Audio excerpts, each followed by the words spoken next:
जय हिंद दोस्तों, welcome to army super classes. This is Aryan Shukla. दोस्तों, आज की क्लास में हम एनटीपीसी के लिए जीके के 50 इंपॉर्टेंट क्वेश्चन डिस्कस करेंगे विद एक्स्ट्रा फैक्ट। सभी क्लास को ध्यान से देखिएगा। गुड इवनिंग सभी को। गुड इवनिंग दोस्तों। जो एक्स्ट्रा फैक्ट आपको बताए जाएं उन्हें भी ध्यान से सुनिएगा, बिकॉज परीक्षा में उनसे भी क्वेश्चन पूछे जा सकते हैं।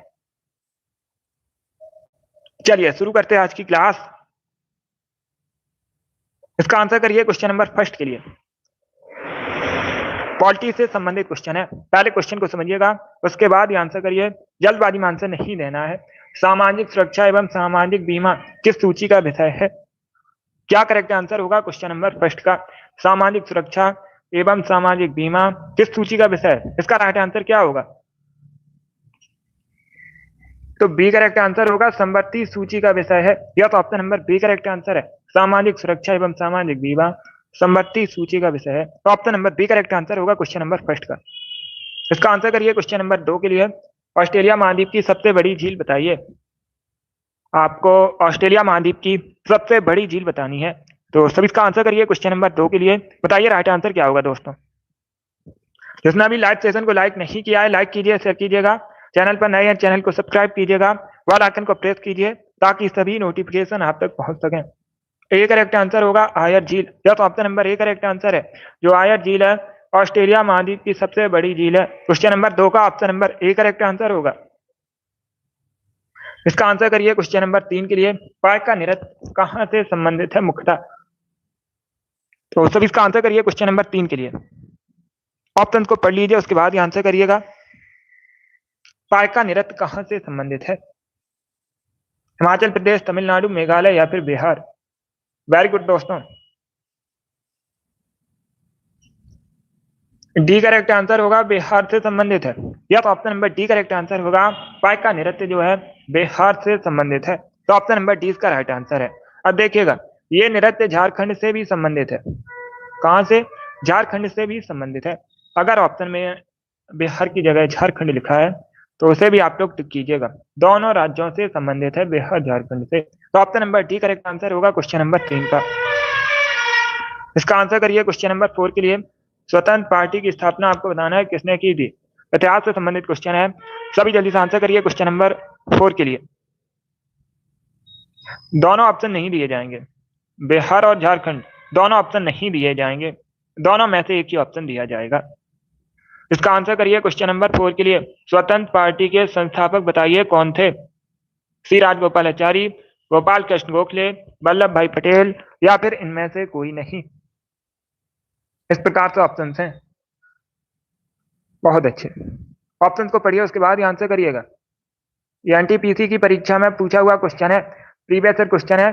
इसका right answer option number A होगा, सी राजगोपालाचारी। या तो ऑप्शन नंबर ए इसका राइट आंसर, आप लोग याद रखिएगा।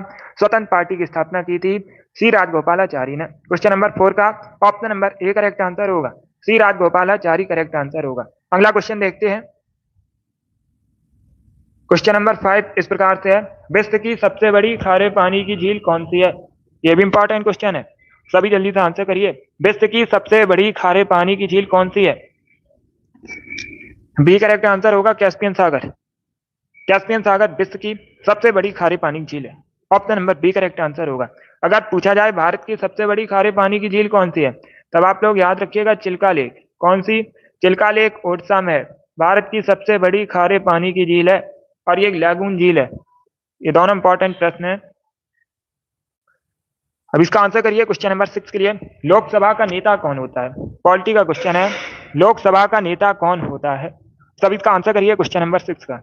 राष्ट्रपति, प्रधानमंत्री, लोकसभा अध्यक्ष या फिर इनमें से कोई नहीं। लोकसभा को निम्न सदन के नाम से भी जाना जाता है। लोकसभा का सदस्य बनने के लिए न्यूनतम आयु 25 वर्ष होनी चाहिए। अब इसका आंसर करिए क्वेश्चन नंबर 6 के लिए। Good evening. B correct answer होगा प्राइम मिनिस्टर। या तो option number B correct answer है, लोकसभा का नेता प्रधानमंत्री होता है। तो option number B correct answer होगा। अब इसका आंसर करिए क्वेश्चन नंबर 7 के लिए। भारत के राष्ट्रीय चिन्ह को किस दिन अपनाया गया था? भारत का जो राष्ट्रीय चिन्ह है कब अपनाया गया था? आरआरबी ग्रुप डी की परीक्षा में पूछा हुआ क्वेश्चन है, तो सभी इसका आंसर करिए क्वेश्चन नंबर 7 का करेक्ट आंसर बी होगा। ऑप्शन नंबर 26 जनवरी 1950 में। भारत के राष्ट्रीय चिन्ह को अपनाया गया था कब? 26 जनवरी 1950 में। तो option number B correct answer होगा। अब इसका आंसर करिए क्वेश्चन नंबर 8 के लिए। प्रवासी भारतीय दिवस कब मनाया जाता है? सब इसका आंसर करिए क्वेश्चन नंबर 8 का। प्रवासी भारतीय दिवस कब मनाते हैं? 5 जनवरी को, 9 जनवरी को, 10 जनवरी को या फिर 11 जनवरी को? आंसर सभी लोग दीजिए। राइट आ रहा हूँ, आप लोग आंसर करिएगा। इसका राइट आंसर ऑप्शन नंबर भी होगा 9 जनवरी को। यह बी करेक्ट आंसर होगा। प्रतिवर्ष 9 जनवरी को प्रवासी भारतीय दिवस मनाया जाता है। तो option number B correct answer है इसका। क्वेश्चन नंबर 9 इतिहास से संबंधित क्वेश्चन है। जिसके शासनकाल में सबसे अधिक मंगोल आक्रमण हुए थे? बलबन, अलाउद्दीन खिलजी, मोहम्मद बिन तुगलक या फिरोज तुगलक? इस प्रकार से ऑप्शन हैं। सबसे अधिक मंगोल आक्रमण किसके शासनकाल में हुए थे? बी करेक्ट आंसर होगा अलाउद्दीन खिलजी के शासनकाल में। या तो option number B correct answer होगा। अलाउद्दीन खिलजी के शासनकाल में सबसे अधिक मंगोल आक्रमण हुए थे। क्वेश्चन नंबर 10 इस प्रकार से है। गुलाबी क्रांति किससे संबंधित है? यह सीजीएल की परीक्षा में पूछा हुआ क्वेश्चन है। तो सब इसका आंसर करिए क्वेश्चन नंबर 10 के लिए। क्या पूछा गया क्वेश्चन? गुलाबी क्रांति किससे संबंधित है? Right answer option number C होगा झींगा उत्पादन से। या तो option number C correct answer होगा। झींगा उत्पादन से संबंधित है गुलाबी क्रांति। झींगा एक मछली होती है और झींगा उत्पादन से संबंधित है गुलाबी क्रांति। Option number C correct answer होगा। इसका आंसर करिए क्वेश्चन नंबर 11 के लिए। साइंस से संबंधित क्वेश्चन है। पोटेशियम क्लोराइड का केमिकल फॉर्मूला क्या होता है?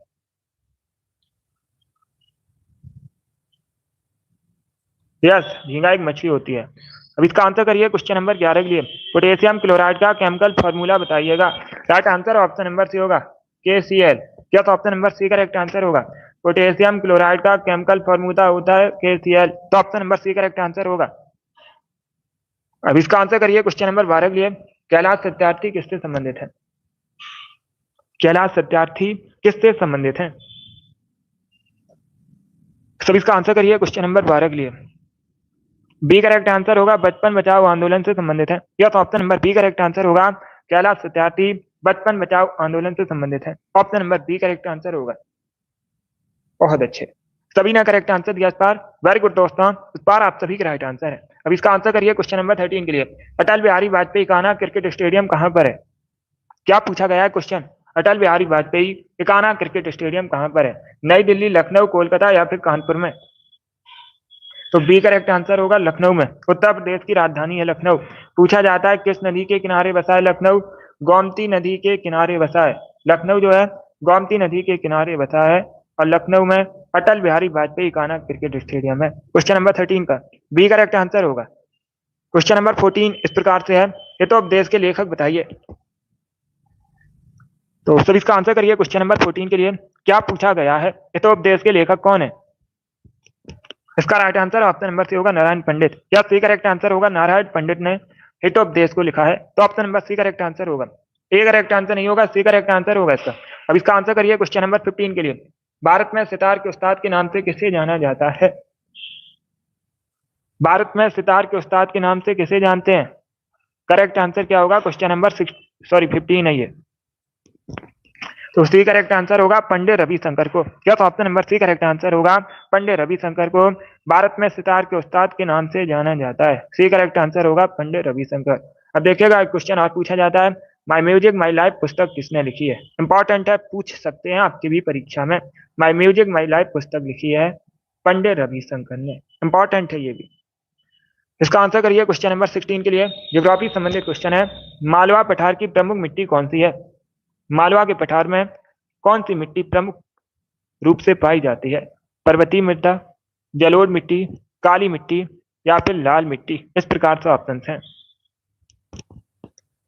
आंसर सभी लोग दीजिए। राइट आ रहा हूँ, आप लोग आंसर करिएगा। अगर कोई क्वेश्चन आपको नहीं आता है उसे नोट डाउन कर सकते हो, बिकॉज ये सभी इंपॉर्टेंट क्वेश्चन है।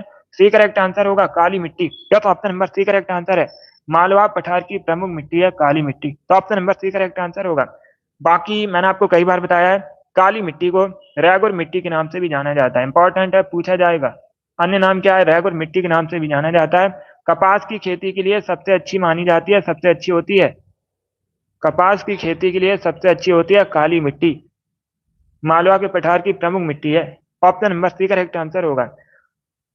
अब इसका आंसर करिए क्वेश्चन नंबर 17 के लिए। निम्न में से कौन से राष्ट्रपति पूर्व में केंद्रीय गृह मंत्री थे? इनमें से आपको बताना है भारत के कौन से राष्ट्रपति पूर्व में केंद्रीय गृह मंत्री थे। तो सभी इसका आंसर करिए क्वेश्चन नंबर 17 के लिए। बी करेक्ट आंसर होगा Giani Zail Singh. Yes, option number B correct answer होगा ज्ञानी जैल सिंह। भारत के केंद्रीय गृह मंत्री थे। आगे चलकर ये भारत के राष्ट्रपति बने थे। तो option number B correct answer होगा इसका ज्ञानी जैल सिंह करेक्ट आंसर होगा। और भारत के पहले गृह मंत्री थे, तो याद रखिएगा, सरदार वल्लभ भाई पटेल। शिवांशु क्लास लाइव है। अब इसका आंसर करिए क्वेश्चन नंबर 17 के लिए। तो बी करेक्ट आंसर होगा इसका ज्ञानी जैल सिंह करेक्ट आंसर होगा। अब इसका आंसर करिए क्वेश्चन नंबर 18 के लिए। मेकांग डेल्टा बताइए कहां पर है। सभी जल्दी से आंसर करिएगा। क्या पूछा गया, मेकांग डेल्टा निम्न में से कहां पर है। इसका राइट आंसर क्या होगा दोस्तों। ऑप्शंस को पढ़िए। भारत, अमेरिका, बांग्लादेश या फिर वियतनाम, इस प्रकार से ऑप्शन है। तो इसका right answer option number D होगा वियतनाम में। डी करेक्ट आंसर होगा इसका। आप लोग याद रखिएगा जो मेकांग डेल्टा है वियतनाम में है। Option number D correct answer होगा। अब इसका आंसर करिए क्वेश्चन नंबर 19 के लिए। सरकारी आयोग ने अपनी रिपोर्ट कब प्रस्तुत की थी। ये भी बहुत सी परीक्षाओं में पूछा हुआ क्वेश्चन है। तो सभी इसका आंसर करिए क्वेश्चन नंबर 19 के लिए। सरकारी आयोग ने अपनी रिपोर्ट कब प्रस्तुत की थी।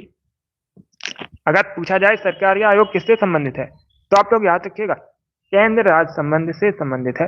किससे संबंधित है, केंद्र और राज्य के संबंध से। Right answer option number B होगा 1988। Option number B correct answer होगा 1988 में सरकारी आयोग ने रिपोर्ट प्रस्तुत की थी। तो ऑप्शन नंबर 20 का राइट आंसर है। अब इसका आंसर करिएगा क्वेश्चन नंबर 20 के लिए। भारत में प्रथम महिला विश्वविद्यालय कब स्थापित हुआ था। ये अच्छा क्वेश्चन है। तो सभी इसका आंसर करिए क्वेश्चन नंबर 20 के लिए। भारत में प्रथम महिला विश्वविद्यालय कब स्थापित हुआ था।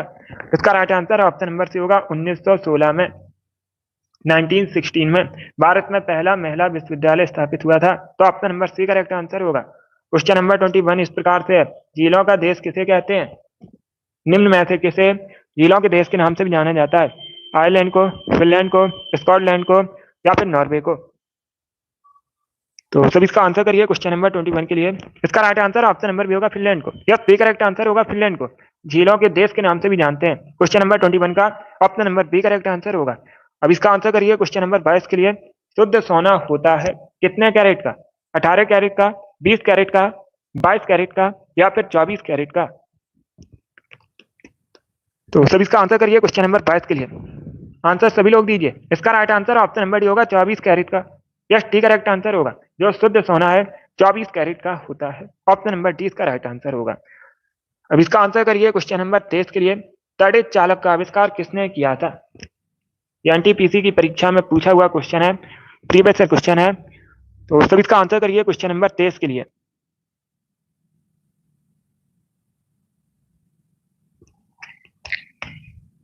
सभी इसका आंसर करिएगा।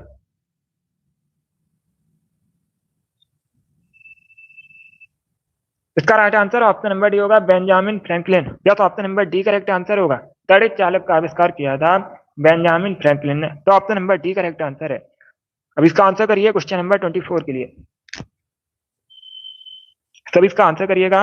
रजिया सुल्तान के पिता का नाम बताइए कौन था, क्या था। रजिया सुल्तान दिल्ली सल्तनत की पहली और अंतिम महिला शासका थी। पूछा जाता है क्वेश्चन, दिल्ली सल्तनत की पहली महिला शासका कौन थी या फिर अंतिम महिला शासका कौन थी। तो नाम याद रखिएगा रजिया सुल्तान, और ये इल्तुतमिश की बेटी थी। Option number C correct answer होगा। क्या करेक्ट आंसर होगा, सी करेक्ट आंसर होगा। तो क्वेश्चन पूछा गया था एनटीपीसी की परीक्षा में, इक्तादारी प्रथा किसने शुरू की थी। तो आप लोग याद रखिएगा इक्तादारी प्रथा जो है इल्तुतमिश ने शुरू की थी। ये भी इंपॉर्टेंट क्वेश्चन है, फिर से पूछ सकते हैं क्योंकि परीक्षा में रिपीटेड होते हैं क्वेश्चन, इसीलिए इसे आप लोग याद रखिएगा। अब इसका आंसर करिए क्वेश्चन नंबर 25 के लिए। रघुवंशम नामक पुस्तक किसके द्वारा लिखी गई है।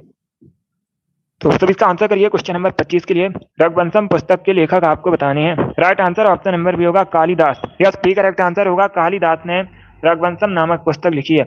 इसके साथ ही आप लोग याद रखिएगा कुमार संभवम, अभिज्ञान शाकुंतलम, इन सभी पुस्तकों को किसने लिखा है, कालिदास ने लिखा है। इन पुस्तकों का नाम याद रखिएगा। मेघदूतम भी है, मेघदूतम भी पूछी जाती है, किसकी पुस्तक है, तो कालिदास नाम याद रखिए। अभी इसका आंसर करिए क्वेश्चन नंबर 26 के लिए। निम्न में से कौन महिला क्रिकेटर नहीं है।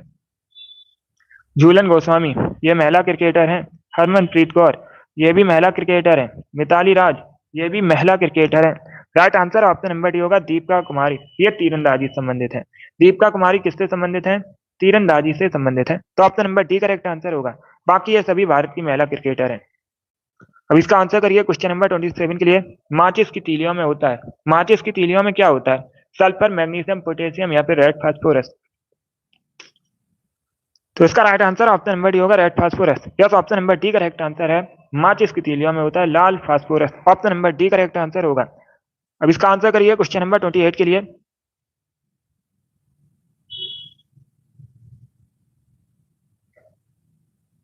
आपको बताना है मौलिक अधिकारों के बारे में सुनवाई करने का अधिकार निम्न में से किसे प्रदान किया गया है? सभी इसका आंसर करिए क्वेश्चन नंबर 28 के लिए। ऑप्शन को पढ़िए, उसके बाद ही आंसर करिएगा। पॉलिटी से संबंधित क्वेश्चन है।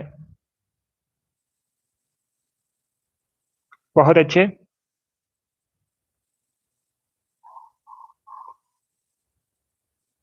इसका राइट आंसर होगा option number a supreme court, या तो option number A correct answer होगा। आप लोग याद रखिएगा, मौलिक अधिकारों के बारे में सुनवाई करने का अधिकार सुप्रीम कोर्ट को प्रदान किया गया है, तो ऑप्शन नंबर इसका राइट आंसर होगा। अगर पूछा जाए वर्तमान में भारतीय संविधान में कितने मौलिक अधिकार हैं? 6 मौलिक अधिकार हैं। जब भारतीय संविधान बना था उस समय 7 मौलिक अधिकार थे, लेकिन संपत्ति के अधिकार को हटा दिया गया, तो वर्तमान में कितने मौलिक अधिकार हैं? 6 मौलिक अधिकार हैं। ये भाग 3 में वर्णित है। पूछा जाता है किस भाग में वर्णित है? भाग 3 में वर्णित है। अनुच्छेद 12 से 35 तक भारतीय संविधान में इनका वर्णन किया गया है। ये सब इंपॉर्टेंट क्वेश्चन है, इनको आप लोग याद रखिएगा, जो मैंने आपको एक्स्ट्रा फैक्ट बताए हैं, पूछे जाते हैं क्वेश्चन परीक्षा में। इसका आंसर करिए क्वेश्चन नंबर 29 के लिए। तो सब इसका आंसर करिएगा।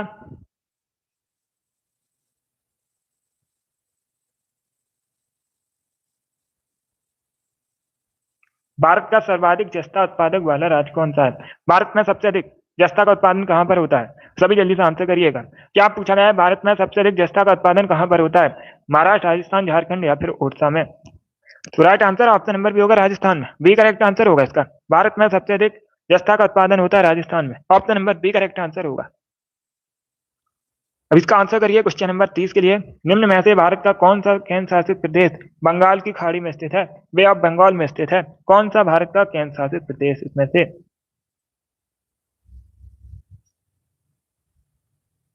सब इसका आंसर करिएगा। बहुत अच्छे।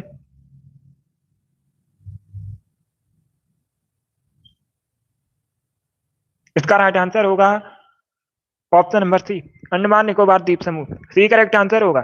अंडमान निकोबार द्वीप समूह भारत का केंद्र शासित प्रदेश है, और ये बे ऑफ बंगाल बंगाल की खाड़ी में स्थित है, तो option number C correct answer होगा। बाकी राजधानी अगर पूछी जाए तो आप लोग याद रखिएगा, पोर्ट ब्लेयर अंडमान निकोबार द्वीप समूह की राजधानी है।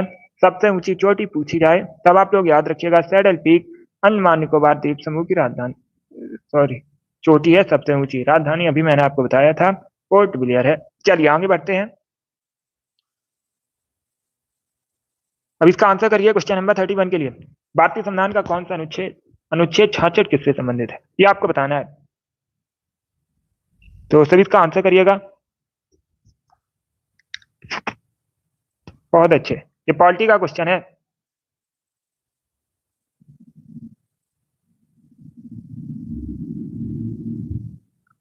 इसका right answer option number B होगा, उपराष्ट्रपति के चुनाव से संबंधित है। या बी करेक्ट आंसर होगा इसका? Yes Yogesh, B correct answer होगा। भारतीय संविधान का अनुच्छेद 66 उपराष्ट्रपति के चुनाव से संबंधित है, तो option number B correct answer होगा क्वेश्चन नंबर 31 का। क्या करेक्ट आंसर है? बी करेक्ट आंसर होगा इसका। अगला क्वेश्चन देखते हैं। अब इसका आंसर करिए क्वेश्चन नंबर 32 के लिए। हीमोग्लोबिन की कमी के कारण निम्न में से कौन सा रोग होता है? तो सर इसका आंसर करिए। क्या पूछा गया? हीमोग्लोबिन की कमी के कारण निम्न में से कौन सा रोग होता है? इसका right answer option number A होगा, एनीमिया, या तो option number A correct answer होगा। एनीमिया हीमोग्लोबिन की कमी से कारण होने वाला रोग है, तो ऑप्शन नंबर इसका राइट आंसर होगा। चलिए आगे बढ़ते हैं। अब इसका आंसर करिए क्वेश्चन नंबर 33 के लिए। सभी जल्दी से आंसर करिए क्वेश्चन नंबर 33 के लिए। भारत में त्रिस्तरीय पंचायती राज तंत्र की सिफारिश किसने की थी? उस समिति का नाम बताइएगा जिसने भारत में त्रिस्तरीय पंचायती राज तंत्र की सिफारिश की थी, तो option number B correct answer होगा, बलवंत राय मेहता समिति, या तो option number B correct answer होगा, बलवंत राय मेहता समिति ने भारत में त्रिस्तरीय पंचायती राज तंत्र की सिफारिश की थी? Option number B correct answer है। अब इसका आंसर करिए क्वेश्चन नंबर 34 के लिए। सभी जल्दी से आंसर करिए क्वेश्चन नंबर 34 के लिए। बताइए इसका राइट आंसर क्या होगा। अशोक के अतकान शिलालेख किस लिपि में लिखे हैं? इसका राइट आंसर क्या होगा दोस्तों?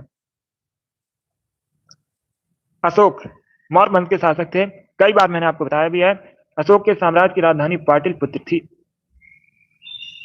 इसका right answer option number A होगा, ब्राह्मी लिपि में। या तो option number A correct answer होगा। Good evening, A correct answer होगा इसका। आप लोग याद रखिएगा, सम्राट अशोक के अतकान शिलालेख ब्राह्मी लिपि में लिखे हैं, तो ऑप्शन नंबर ए इसका राइट आंसर है।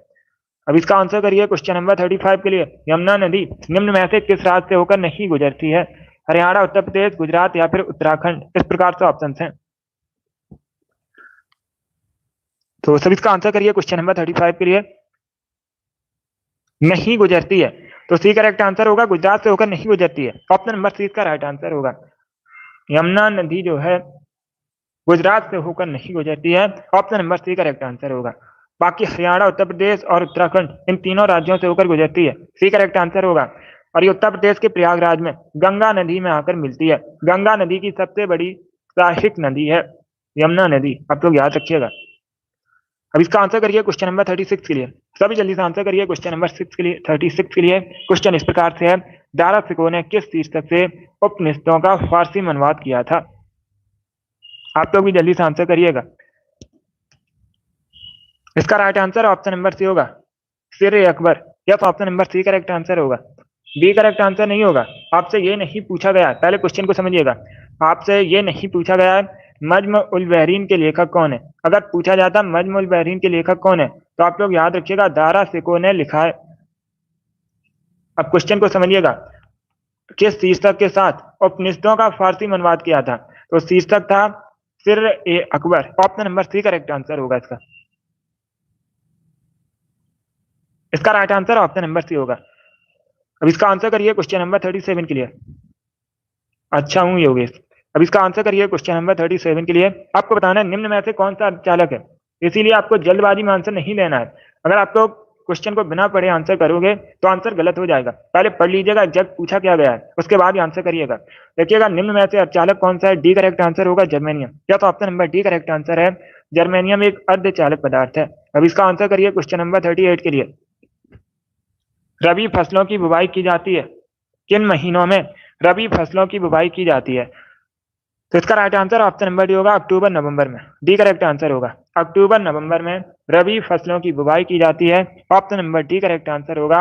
और अगर पूछा जाए कटाई कब की जाती है, तो अप्रैल मई में कटाई की जाती है।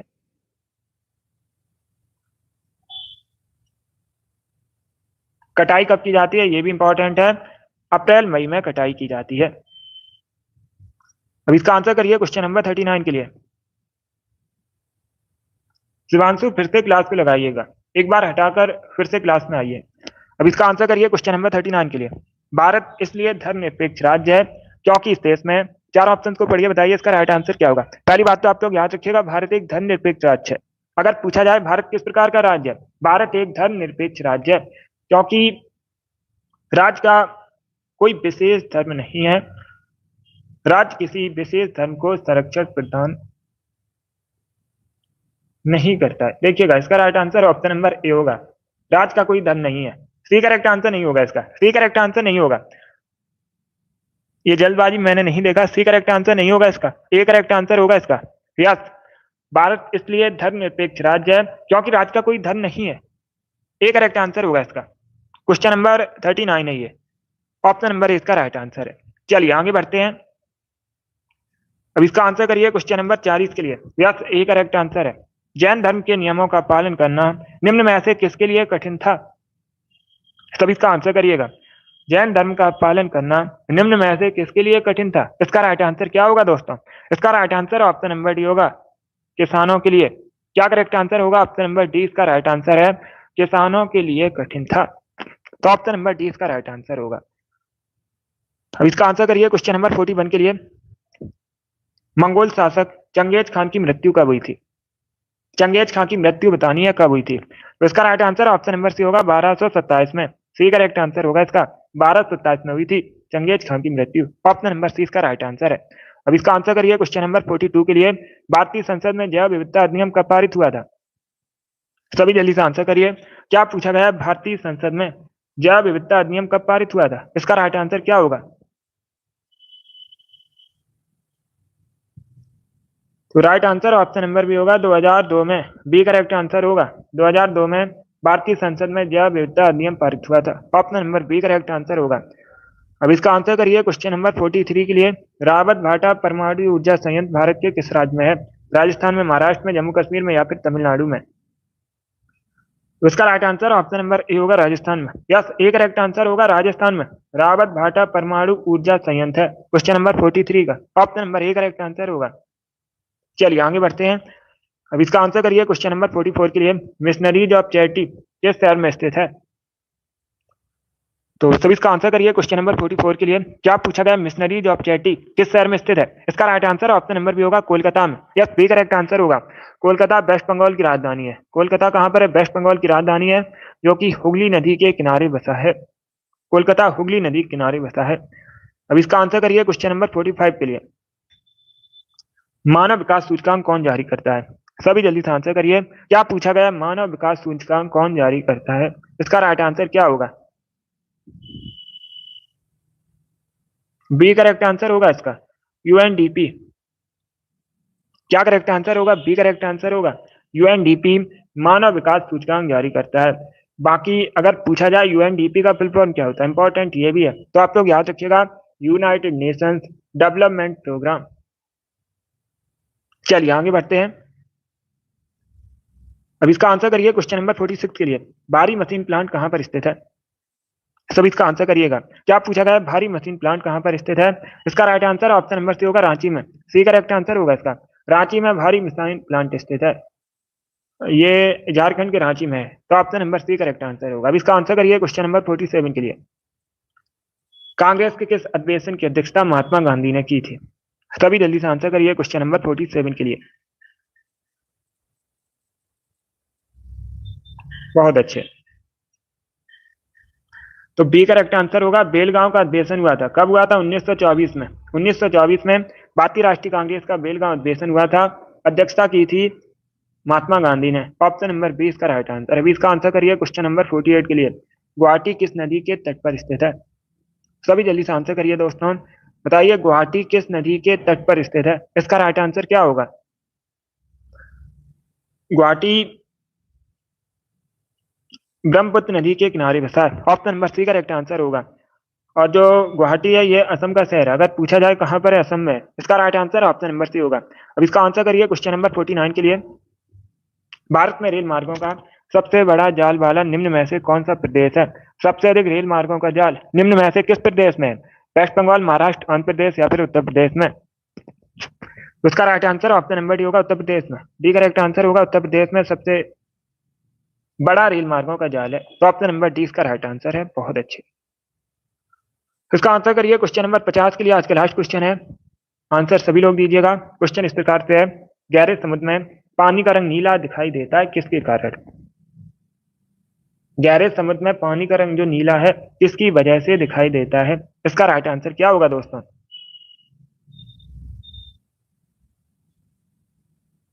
तो इसका right answer option number B होगा, प्रकाश के प्रकीर्णन की वजह से। या तो option number B correct answer होगा। गहरे समुद्र में पानी का रंग नीला प्रकाश के प्रकीर्णन की वजह से दिखाई देता है। Option number B correct answer होगा इसका। शाम को 3 बजे 50 क्वेश्चन ही डिस्कस करते हैं। तो इसका right answer option number B होगा। चलिए दोस्तों, आज की क्लास में हमने जीके के 50 इंपॉर्टेंट क्वेश्चन डिस्कस किए विद फैक्ट। आई होप आप सभी को ये प्रश्न समझ आए होंगे। सो क्लास को लाइक कीजिए, शेयर कीजिएगा। चैनल पर नए हैं, चैनल को सब्सक्राइब कीजिएगा, बेल आइकन को प्रेस कीजिएगा, ताकि सभी नोटिफिकेशन आप तक पहुंच सके। ये वाली डेली क्लास होती है शाम को 3 बजे, स्पेशल एनटीपीसी और आरआरबी ग्रुप डी के लिए। तो सभी डेली सेशन को ज्वाइन कीजिएगा। अगली क्लास होगी शाम को 8 बजे, जीके जीएस की क्लास होगी। चलिए इसी के साथ मैं आपको मिलूंगा अगली क्लास में। Thank you guys, thank you for watching.